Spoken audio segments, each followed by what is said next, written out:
À Beyrouth, en ce 9 mai, les marques de l'explosion survenue sur le port sont encore bien visibles. C'était le 4 août 2020, il y a près de 2 ans. Ce drame rend d'autant plus visibles les nombreuses crises que traverse le pays. Une délégation des évêques de France est au Liban pour 4 jours, et sa visite débute naturellement ici. Il s'agit d'un temps de prière pour les femmes et les hommes de ce pays, et pour sa reconstruction. Nous portons donc le cri des victimes, le cri de tous ceux qui ont été marqués, le cri sans doute de tous ceux et de toutes celles qui passent devant ce lieu chaque jour. Monseigneur de Moulin-Beaufort, président de la Conférence des évêques de France, espère comprendre davantage les Libanais en venant ici.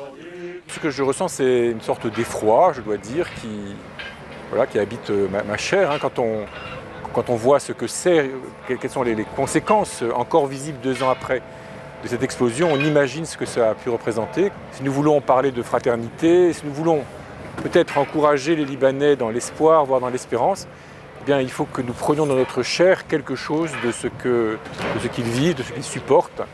Et c'est l'enjeu de cette visite. Pour Monseigneur Pascal Golnisch, directeur général de l'Œuvre d'Orient, qui soutient de nombreuses actions ici, l'apport de l'Église est indispensable à la reconstruction du Liban.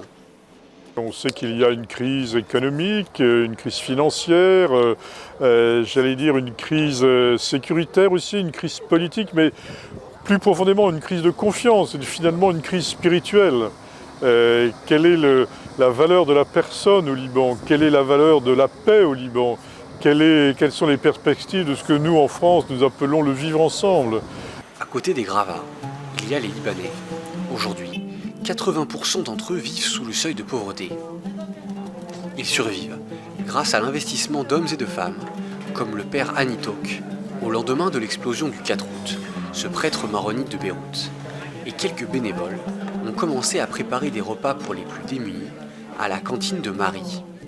Juste après l'explosion, on a pris la décision avec la famille de bouger, de faire quelque chose. On a commencé à cuisiner à la maison jusqu'à minuit. Le matin, on va avec notre kangou, on la gare juste dans la rue et on commence à la distribution des plats. Ce bâtiment il n'y avait pas des murs ici, était complètement cassé. On a fait la peinture, l'éclairage et petit à petit, on a eu les tables, les gazières comme ça et on a monté de 100 plats. Actuellement, on distribue chaque jour entre 800 et 900 plats par jour. Les évêques français offrent au Père Ani une statue de la Vierge de Lourdes, particulièrement appréciée au Liban. Aujourd'hui, ils sont ses invités. C'est une grâce pour moi, c'est la visite du Seigneur en soi.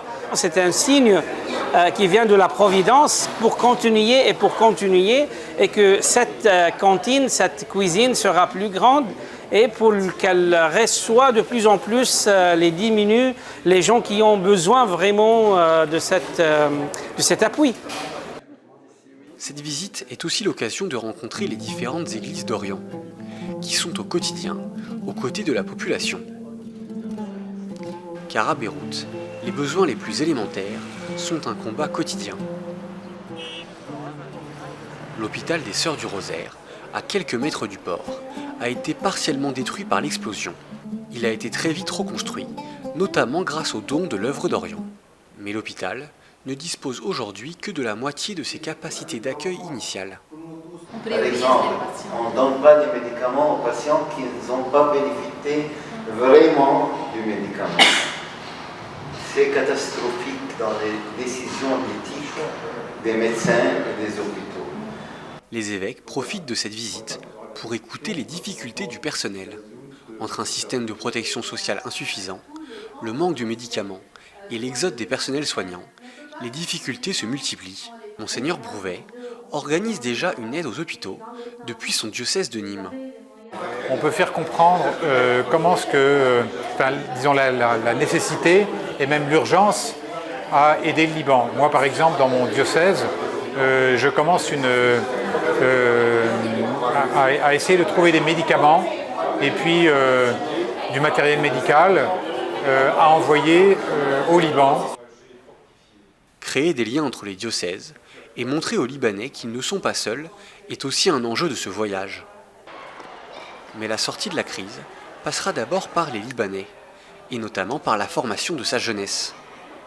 La délégation poursuit son séjour dans une école, elle aussi touchée par l'explosion. Sous l'autorité de l'archevêché grec orthodoxe de Beyrouth, l'établissement Zarat El-Issan accueille plus de 800 élèves de la maternelle au lycée, de toutes confessions. Malgré la crise économique, la direction de l'établissement se mobilise pour garantir une éducation de qualité à tous ses élèves. L'archevêché grec orthodoxe ne nous laisse pas tomber. Et comme des bienfaiteurs comme l'œuvre d'Orient aussi, qui ne nous laissent pas tomber et qui aident nos élèves. Monseigneur Elias ne permet pas qu'un élève quitte l'établissement car il n'arrive pas à payer la scolarité. Son objectif est aussi d'inciter les jeunes à rester au Liban pour participer à la reconstruction du pays. Les évêques français sont admiratifs. Dans un monde extrêmement difficile, une école de ce type, il me semble qu'elle dit quelque chose de l'espérance qui anime ce peuple libanais. Depuis que nous sommes arrivés, nous en sommes extrêmement impressionnés. La petite délégation d'évêques, très impressionnée par la foi à déplacer les montagnes, alors que les conditions sont extrêmement difficiles. Peut-être que quand on vit une crise aussi terrible que celle-ci, on est obligé d'aller au cœur du cœur de la foi. Mais la crise qui traverse le Liban est bien antérieure à l'explosion du 4 août. Le pays accueille 2 millions de réfugiés pour une population totale de 6 millions de personnes. Ils viennent principalement de Syrie et de Palestine. Le camp de Dbaïeh, à 20 minutes au nord de Beyrouth, a été créé en 1948. Il accueille 400 familles, principalement des réfugiés palestiniens chrétiens. Sœur Magda veille sur eux et peut aujourd'hui raconter ses difficultés aux évêques. Ça nous encourage à continuer et à ne pas baisser les mains. Et de croire que le Seigneur marche avec nous dans ce cheminement vers un autre avenir, parce que tu ne peux pas rester de génération en génération, en génération en génération réfugié. Donc, c'est une journée de lumière. De leur côté, les évêques de France ont tenté de se rapprocher de ce peuple au cœur de leurs préoccupations. En fait, nous avons chaque fois été reçus d'une manière qui a un peu dépassé ce que nous attendions et qui manifestait un besoin. Et finalement, c'est tout simple, hein, on le sait bien, quand quelqu'un ne va pas bien, recevoir une visite, bien, ça fait beaucoup de bien, même si la visite ne change rien à la situation dans laquelle on se trouve. Ça fait beaucoup de bien de voir que l'on compte pour quelqu'un. Par ces 3 jours au pays du Cèdre, la délégation espère attirer l'attention des Français sur le besoin d'aide d'un pays qui tente de se relever.